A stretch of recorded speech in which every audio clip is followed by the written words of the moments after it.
Sir ಈ ಪ್ರಕರಣ ರೇವಣ್ಣ ಅವ್ರ ಪ್ರಕರಣ ಈ ಪ್ರಕರಣಕ್ಕಿಂತ ಕಡಿಮೆನಾ ಅಂತ ನಿಮ್ಮ ಪ್ರಕಾರ? ರೇವಣ್ಣ ಅವ್ರ ಪ್ರಕರಣ ಈ ಪ್ರಕರಣದಿಂದ ಕಡಿಮೆನಾ ಅಂತ ನೀವು ಪದೇ ಪದೇ ತುಲನೆ ಮಾಡ್ತಾ ಇದ್ದೀರಿ. ಹಾಗಾದ್ರೆ ರೇವಣ್ಣ ಅವ್ರ ಪ್ರಕರಣ ಈ ಪ್ರಕರಣದಿಂದ ಕಡಿಮೆನಾ? ಮಹಿಳೆಯರ ಮಾನ ಹರಾಜು ಆಗಿರ್ತಕ್ಕಂಥದ್ದು ನಮ್ ಯಾರಿಗೂ ಚಿಂತನೆ ಆಗ್ಬಾರ್ದ? ಕಾನೂನು ಅದರ ಪರವಾಗಿ ಕೆಲಸ ಮಾಡಬಾರ್ದ? SIT ಕೆಲಸ ಮಾಡಬಾರ್ದ? ಅಂದ್ರೆ ಮಹಿಳೆಯರ ಮಾನ ಏನು, ಮಹಿಳೆಯರ ಮಾನ ಬಗ್ಗೆ ಯಾರು ಅಲ್ಲ, ನೀವು ಪದೇ ಪದೇ ಹೇಳ್ತಾ ಇದ್ದೀರಿ ರೇವಣ್ಣ ಅವ್ರಿಗೆ ಒಂದ್ ಕಾನೂನು ಇಲ್ಲಿಗೆ ಒಂದ್ ಕಾನೂನು ಅಂದ್ರೆ. ಆದ್ರೆ ರೇವಣ್ಣ ಅವ್ರ ಪ್ರಕರಣ ಈ ಪ್ರಕರಣಕ್ಕಿಂತ ಕಡಿಮೆ. ರೇವಣ್ಣ ಅವ್ರ ಪ್ರಕರಣ ಬಹಳ ಸೀರಿಯಸ್ ಆಗಿ ಏನಿಲ್ಲ. ನೂರಾರು ಮಹಿಳೆಯರ ಜೊತೆ ಏನ್ ಆಗಿದೆಯಲ್ಲ ಅದು ಯಾರು ಕೂಡ ಸೀರಿಯಸ್ ಆಗಿ ತಗೋಬಾರ್ದು ಅಂತ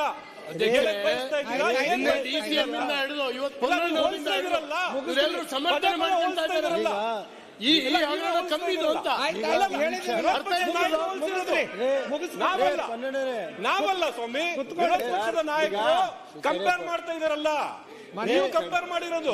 ಶಾಸಕರೇ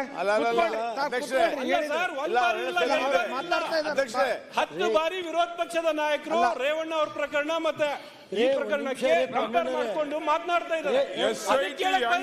ನಾನು ಅದು ಜಾಸ್ತಿ ಇದು ಜಾಸ್ತಿ ಅಂತ ನಾನು ಹೇಳಕ್ ಹೊರಟಿಲ್ಲ. ನಾನು ಕುತ್ಕೊಳ್ರಿ ಹೇಳಿದ್ರಲ್ಲ ಮುತ್ಕೊಳ್ರಿ.